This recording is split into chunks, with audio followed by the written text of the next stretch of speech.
Well, Chris, it's great to see you again. Been a couple weeks since CrimeCon. How you been? I've been great, Nate. Thanks for having me on. I'm used to being interviewed by your lovely and talented daughter. So this is the first time we've actually This is had to gonna be a chop it up. downgrade from that interview, but uh, You should be so proud of her, by the way. I get such a kick out of her. She's great. she's loving it. I wanted to start off today by reading this question from a guy named Alex, who Sure. asked that I asked you this. He says, "I've always wanted to know, instead of entering the minds of predators, I'd rather enter into Chris's mind.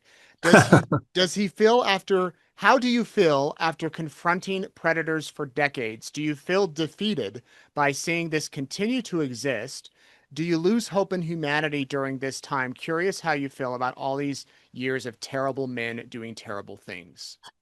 Well, it's a great question, and it's usually prefaced by the other question, which is, do you ever go to therapy for talking to all these guys? And I guess the answer is no. I'd never lose hope in humanity, and I am shocked that 21 years into these investigations, the guys still show up. I think it's because there's so many different platforms and more, it seems, every month where adults can approach children and try to exploit them.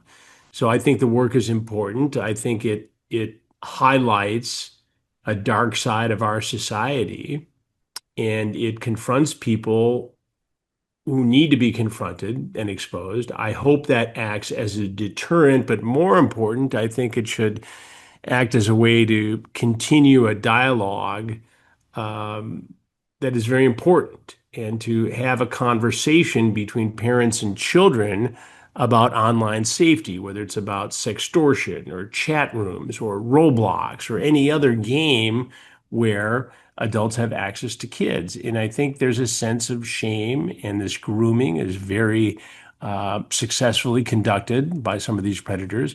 And I think parents need to grab their kids and say, look, if something happens to you that makes you uncomfortable, come to me and together we'll solve the problem. I'm not going to get mad at you. I'm not going to harm the messenger or yell at you. Just let me know what's going on and we'll get this done. Because time and time again, Nate, I talk to parents whose kids were afraid to tell them there was an issue, there was a problem. And that's when disaster strikes. Right. So I want to go back to when did you first start doing these type of operations, Chris? Was it the 90s or early 2000s? Because It I would was imagine were smartphones even around at that time? Yeah, not so much. I mean, it was just at the dawn of the smartphone. So it was 2004 Okay. was when we did the very first investigation. And I had heard of a group called Perverted Justice, an online watchdog group, which did this on its own. They had adults posing as children, and they'd go into chat rooms. In those days, it was basically just AOL, Yahoo, and maybe MySpace, if you remember what that is even. And they would just pose and sit there in these chat rooms. And if they were approached by an adult and a conversation ensued where the adult raised the specter of, illegal, inappropriate sex, they would post that adult's identity on their website. And sometimes law enforcement would get involved. When we heard about this, I pitched a story then at Dateline that would use their ability as decoys and our ability to wire a house with hidden microphones and cameras, which we had done on a number of different topics over the years. I traveled overseas to expose all kinds of nefarious activity. They signed off on it, and we did the story in Bethpage, Long Island. And in 2.5 days, 17 men surfaced in that investigation, including a New York City firefighter. And I thought, holy hell, if we could do this for the first time and catch this many guys in 17 days, what else must be out there? So we aired it the following fall, and it touched a nerve with people in a way few other stories I've ever done, impacted people. And we decided to do it again. And, one more time, a couple dozen guys showed up, including an Air Force intelligence officer, a guy who showed up naked, a rabbi, just a doctor, a teacher. I mean, on and on and on. And in those cases, law enforcement got involved after the fact and made some prosecutions. But it became clear to me at that point that in order to be socially responsible about this, we needed to partner with law enforcement because these guys needed to be prosecuted. And as the years have gone by, I think we're in our 21st year now, which I would have never have predicted back in 2004.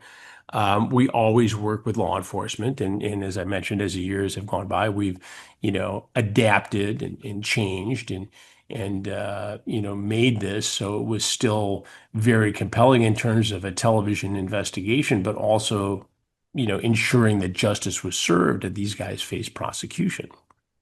And here you are, still doing it. Still, technology may have changed, the platforms may have changed, but it's still the premise, the bottom line of men trying to meet up with young men, boys and girls for sex. Exactly. We were in the Upper Peninsula of Michigan last Wednesday, Thursday, and Friday from this recording. And the Dickinson County Sheriff, Marquette County Sheriff, local law enforcement. We had a house, we had a sting. My crew was there, I was there, and in 3 days, 7 guys showed up. The week before, we were in Maryland. The week before, we were, in Louisiana. The week before that, we were in Florida. In the last month alone, I think we've caught, 35, 40 guys. Hmm. And it doesn't end. And we're now expanding in the jurisdictions where we work with law enforcement. Maryland, it was the first time there. In Harford County, the same county where that mother of five was assaulted and killed brutally by an illegal immigrant. And the sheriff there wanted to send out a signal that he wasn't going to have that sort of behavior in his community. And more law enforcement agencies, Nate, are making the decision to be proactive. Law enforcement is tired of reacting to heinous crimes against children.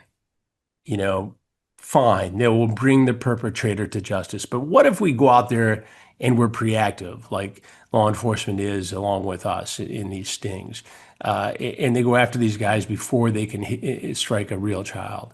Then you're making even more of a difference, I would argue, because for every guy you take off the street or who you prosecute or who make sure never does this again, you save another three, four, five children potentially, according to law enforcement. And so I think it's important work. Look, obviously it's compelling television. These stories, and we call the series Takedown with Chris Hansen now, and they air first on our streaming crime network True Blue, which people can find at watchtrueblue.com. But we have fast channels, and we do some work on Fox News and Fox Nation.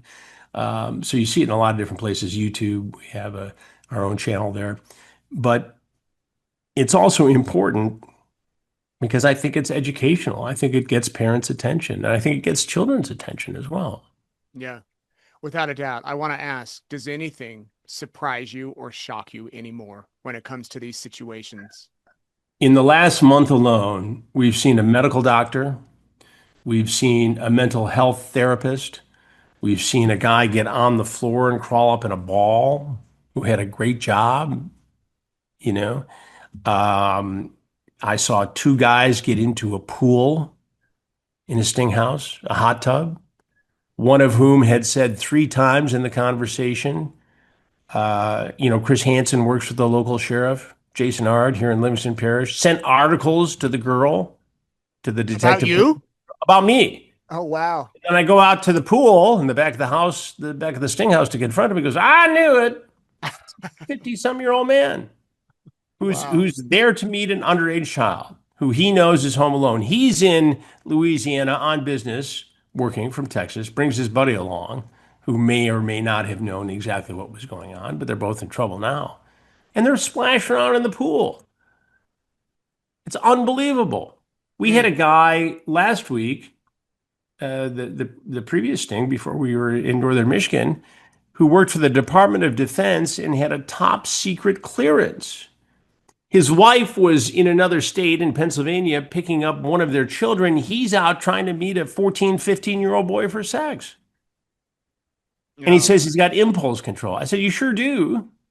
yeah. And he had a touch with law enforcement previously because he had sent pornographic material into a group chat that included a teenage boy. And he wasn't criminally prosecuted there, but you'd think a guy would say, wait, I've got a problem. I should address this before I really get into trouble. But no, he doesn't. And he ends up really in trouble. Right.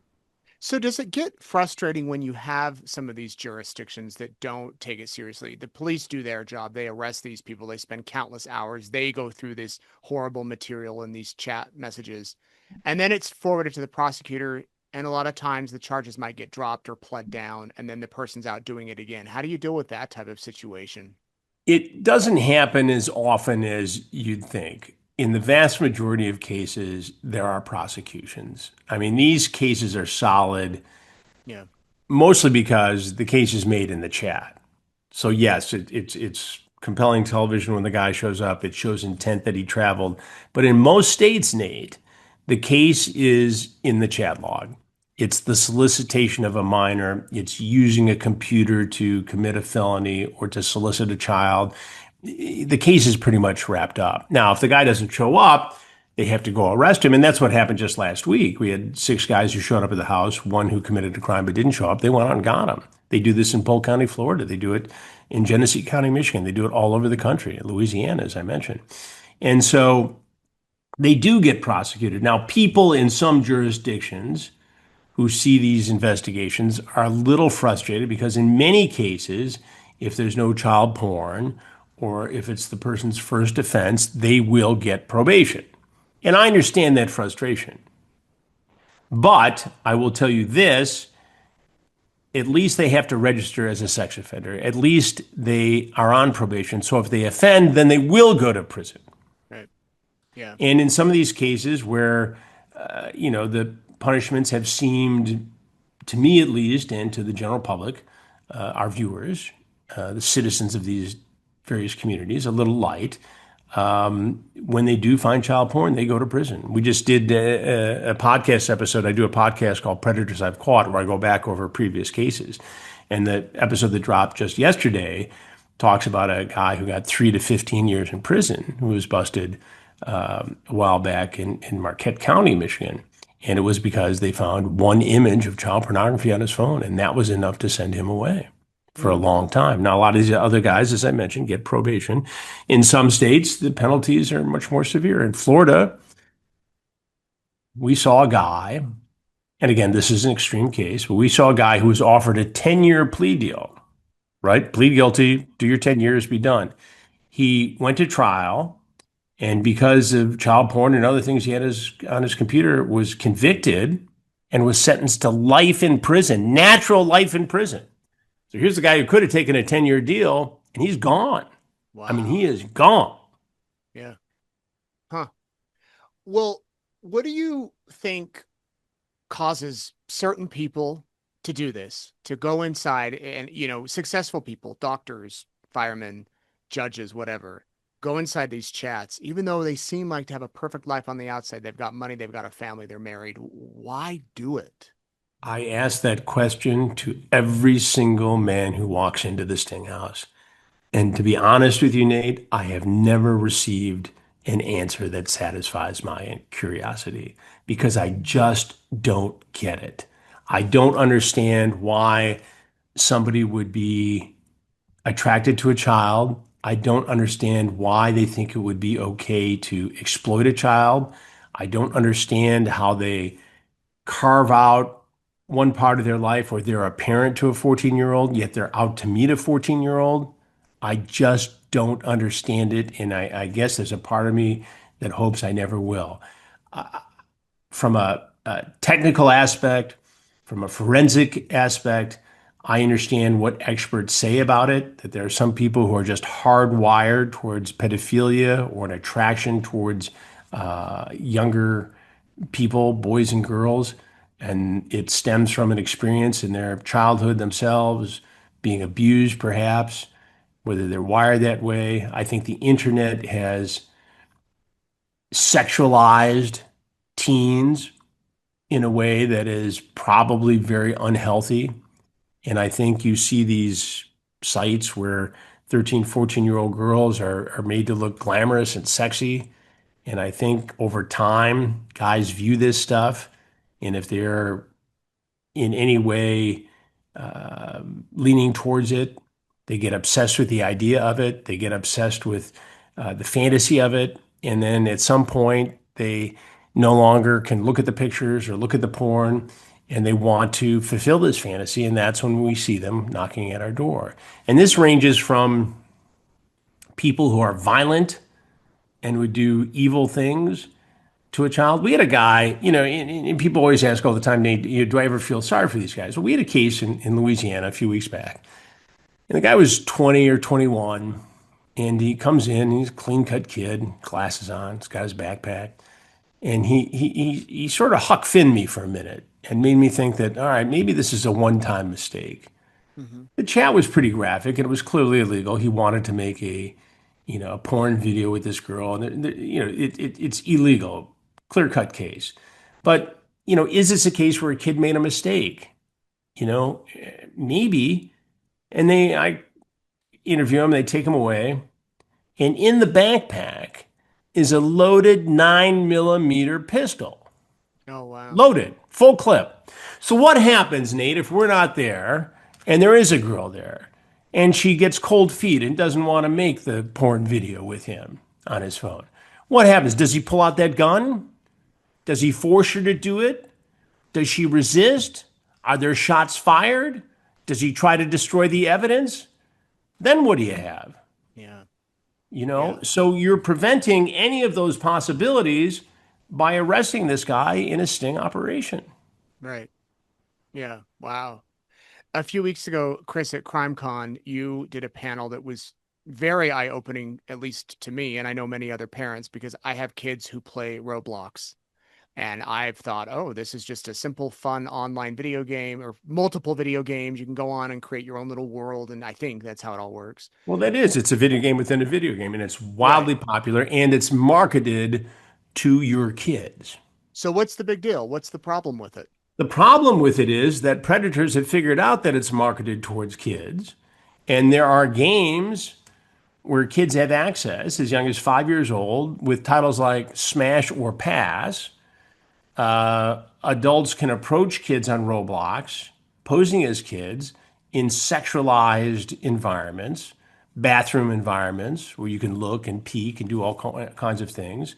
There are surprise boxes, and there is a currency called Robux. And we have identified cases where predators have used these Robux to try to convince kids to make videos of themselves in sexual environments, sexual predicaments, encourage siblings to do sexualized things, and get them to send these videos. And that's just one of many examples. I mean, we've interviewed people in one county alone in Florida, Marion County, Florida. There was a case where a 17, 18-year-old guy was doing exactly what I talked about with children, having them send videos. They bust him. And there's another victim down there who had a predator do this to her. She was 10 years old. And it turns out that predator is all the way over in the UK, in England. So we've Hmm. got these ubiquitous crimes being committed. And it doesn't matter whether you live down the street from the target or you live across the world from the target. And so they want to have this environment where people are free to create and do things, and some wonderful things take place on Roblox, unquestionably. And it's a dynamic, very successful, publicly traded company. But their attitude, at least in my estimation, has been that we know best, we created this environment, and we can police it. Yet they won't allow law enforcement to conduct investigations on the platform, and I know this to be true. And they have thus far, after weeks and weeks of discussions and Zoom calls and emails, they have refused to sit down with me for an on-camera interview. They Hmm. want to give me a handout interview. They want to give me background information to help me to be accurate in my reporting. But they don't want to answer my questions. They want to answer their own questions. Or they want to go on a morning show where there's limited time and they can control it. Or do a tech interview at a tech fair, where they're on friendly territory. And so now I'm in a position where, because I believe so fervently that they should be held accountable, that I've got to consider a spontaneous, unscheduled interview, which are sometimes unwieldy and not as flattering as a sit-down interview. So that's where we're at on that. But we're in the home stretch of this documentary, and I don't think this is a one documentary type thing. Right. I think this goes on in episode after episode because I think this is the new predator investigation. There's so much of this activity on Roblox, and Yeah. I hear this. I mean, every time I post an update on social media, the response is unlike anything else. In Right. fact, that panel discussion you talked about at CrimeCon where we had Michael Schlepp, who's was a child prodigy on Roblox and was invited to all these fairs as a young kid, all these events, who was ultimately groomed by a content creator at Roblox and became suicidal over this abuse. Now he has come back around at the age of 22 and become an advocate and caught some predators on Roblox. What did Roblox do? It banned him. It sent him a cease and desist order. All kinds of very aggressive things were unnecessary. Now, when we outed Roblox and all this, suddenly we want Schlepp to be a part of the solution. Oh, But they the did. Roblox, yeah, they did. They've said that, and they wrote him a letter and said that. But we'll see. But the point is, I'm in this discussion with a spokesperson at Roblox, and this guy knows the deal. He's a former network news producer, right? Mhm. And I said, "What?" I said, "You know what this is about. You guys have to sit down and answer the questions. This is television." And he said, "Well, we don't want to do that because you interviewed Schlepp and you interviewed the Louisiana Attorney General, and it looks like it might be a hit piece." I said, "Not a hit piece if you sit down and talk to me about it." Right. And I just moments ago recorded a video before I sat down with you and put it out on social media, updating everybody on that and talking about the fact that they're refusing thus far an on-camera interview. And so I anticipate that by the time you and I finish, there'll be a lot of reaction to that. Well, they should. They need to. They need to interview Well, I think also, people as we prepare this documentary, um, we took that CrimeCon presentation, Nate, and we turned it into a podcast episode. One of my podcasts is called Have a Seat with Chris Hansen. It's more of an interview program than the Predators I've Caught, where we look at past cases. And so that is up now wherever you get your podcasts, and it's also on my YouTube channel, Have a Seat with Chris Hansen, so people can watch an Oh yeah. edited version of that presentation, that panel we did, which was very compelling. I mean, that Right. detective is so sharp and so dedicated to this cause, and Schlepp is just an honest young guy trying to make a difference in the world. I Yeah. mean, he really is. Chris, do you know when the documentary will be out The complete? documentary's not finished yet, so I've got about two or three more interviews, and you know what that's like. I'm guessing sometime between late November at the earliest and early January at the latest is the target date we're talking about. Okay. I mean, it's in editing, we're working on it. I got to figure out what I'm going to do with Roblox itself. I've got two or three more interviews I'm going to do in early November, but I'm guessing December, January timeframe. All right. That'll be great to watch. What else are you working on? Well, we continue to do our predator investigations and for Takedown with Chris Hansen, doing some stuff on Fox News and Fox Nation and a bunch of other crime-related documentaries that will be announced very soon. Another question from a viewer: do you ever have women that show up hoping to meet It's a on the great radio? question. We have had talk of that, but we've never had anybody actually show up. So we've had guys say, I'm bringing my wife or my girlfriend along for, a threesome or whatever else. And it never materializes. And I think when it comes to female predators, the experts tell us you're more likely to see the teacher student scenario. The female predator doesn't like the anonymity that the male predator so enjoys in these scenarios. And so, no, we have never seen one. There have been a couple cases over the years, but most of them have been the teacher. And I've never seen, more cases of that in the last couple of years than ever before. Female Yeah. teachers preying upon male students. I mean, it's shocking. Every week, it seems, is another case. Right. So, Chris, correct me if I'm wrong, but when we were on the crime cruise about a year ago, was that your first cruise? It was my very first crime cruise and my very first cruise. Cruise. And what'd Yeah. you think? I enjoyed it. I enjoyed the people. I enjoyed, having dinner with you guys and you and your wife and the rest of the presenters. And we enjoyed it. My wife had been on a cruise before many years ago, but it was my first cruise. And look, I think, I think we dodged some weather, didn't we? Or Yeah. Well, we got rerouted to another got island, which was rerouted great. because of Yeah. some weather, but it was great. Nice folks and enjoyed everybody and had a good time. So Y- I think we're in for the next one, which is Yeah, I was going to a say year you from must have now. liked it enough because we'll be there and you'll be there. Yes. So, what would you say to people that, there's still cabins available, people can still Well, come? look, I think it's the best of both worlds. Crime Con has become this insanely popular event, right? And the Red Seat folks have done an extraordinary job putting this together and making it a high quality event.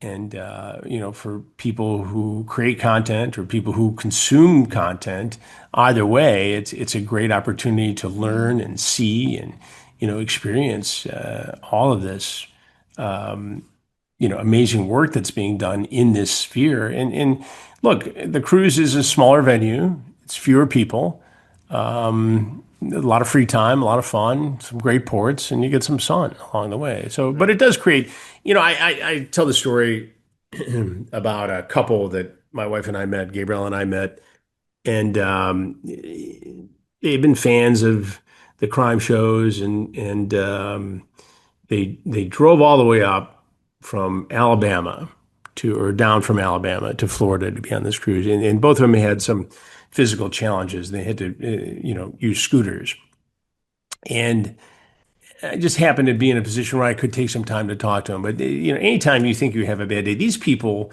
loaded up their van, drove all the way there, went through the extra effort of having, physical challenges and using scooters and everything else, and could not have been happier just to be a part of the process. And when Yeah. somebody goes to that effort to go see you speak about your craft, then you should just be thanking the Lord that you have the ability to create content for those people. And when Yeah. folks like that show up, I'm in. Yeah. Oh, that's great. That's a great synopsis. Chris, thank you. Anything that you want to add? People can check out all the work at True Mm. Blue. That's TRUBLU. Watch trueblue.com for details. The podcasts are Predators I've Caught and Have a Seat with Chris Hansen. So those are wherever you get your podcasts, and the YouTube channel where they also appear in the video version is Have a Seat with Chris Hansen. TikTok is Have a Seat with Chris Hansen, and all the other social media platforms are at Chris Hansen on X and official Chris Hansen on Instagram. So if you follow all those, you'll know exactly what I'm doing almost in real time. Every minute of the day. Last question. Have a seat.